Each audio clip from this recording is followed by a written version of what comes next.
بسم الله الرحمن الرحيم. والنازعات غرقا والناشطات نشطا والسابحات سبحا فالسابقات سبقا فالمدبرات أمرا يوم ترجف الراجفة تتبعها الرادفة قلوب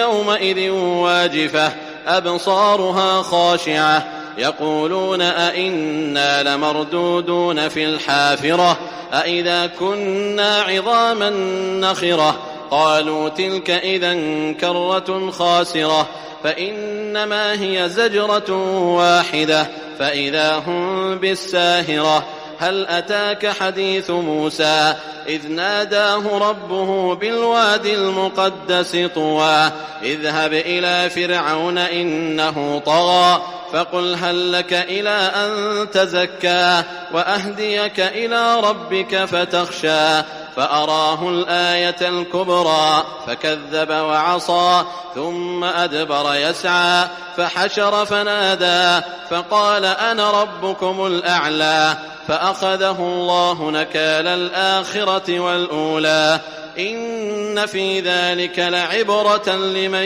يخشى أأنتم أشد خلقا أم السماء بناها رفع سمكها فسواها وأغطش ليلها وأخرج ضحاها والأرض بعد ذلك دحاها أخرج منها ماءها ومرعاها والجبال أرساها متاعا لكم ولأنعامكم فإذا جاءت الطامة الكبرى يوم يتذكر الإنسان ما سعى وبرزت الجحيم لمن